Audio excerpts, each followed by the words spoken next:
Well, Congresswoman, thanks for taking the time to sit down with us. We really appreciate it. I want to start just by asking you a little bit about, your freshman term in Congress. You've prided yourself on being a political outsider. You've said DC is quite out of touch, with people in Southwest Washington.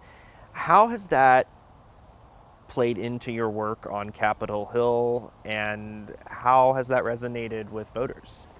Yeah, I'm really proud to have spent the last 2 years doing exactly what I said I would, which was voting to represent our values. And I think that's something my colleagues respect. I'm really proud to be ranked in the top 3% of most bipartisan members of the U.S. House of Representatives. Bringing a different set of perspectives and values to Congress turns out to be a strategic advantage in moving legislation and bringing dollars home. I'm not trying to play the game that other people are playing there. I'm not playing a game. I'm there to represent our values. And as a small business owner, as a woman in the trades, as somebody that's, worked in an industry that's like normal families, right? People who are pinching pennies. I have always relied on an ability to build relationships, to explain the value of what we're doing, to listen closely to the problems people are facing. And it's one of the reasons that I've been able to bring back over $2 billion for the I-5 bridge, have so much success in bringing our projects back and getting our things funded here at home. I'm holding the record for having passed the second most number of amendments of any Democratic freshman. So bringing a different set of tools to a job site turns out to be a big strategic advantage. It's been an honor to get to be in this fight.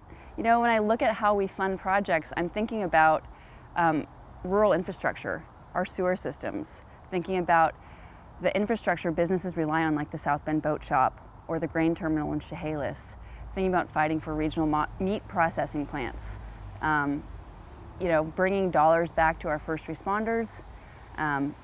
It's one of the reasons that I got the endorsement of Washington State's oldest rank and file police union and the Washington State Farm Bureau.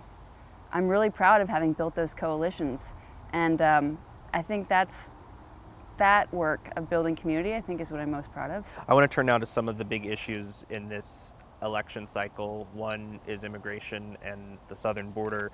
You've been openly critical of the Biden administration just in this past year about handling the crisis at the border and what's been going on there, particularly as it relates to fentanyl flowing into the country.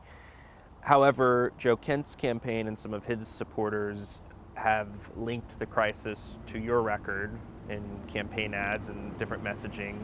So what's your response to that? What do you want to say to voters who are seeing that? I'm really proud to have stood with first responders, and I take very seriously and very personal the scourge of fentanyl in our community. No one watching tonight has not been impacted by this, whether they know it or not, but it's everywhere. People are losing family members. It's horrifying, and I'm not going to sit back and let the administration ignore what's going on in our communities.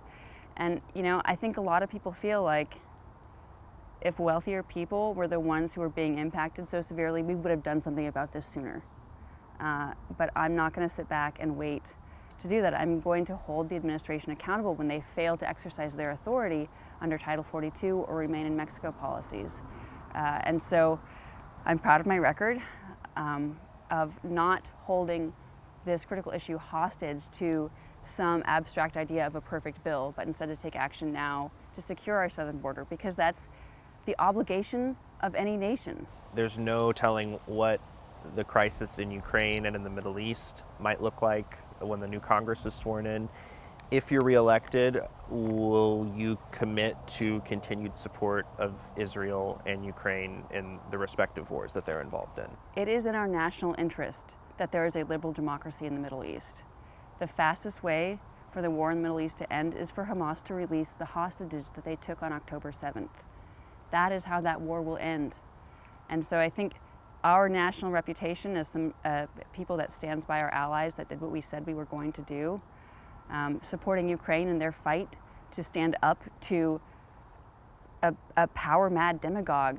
They were invaded by Russia, and we've got to ensure they have the tools, because as the Republican Speaker of the House, Mike Johnson, said, it will not end. with Ukraine. The trajectory right now is really, it's really dangerous for all of Eastern Europe.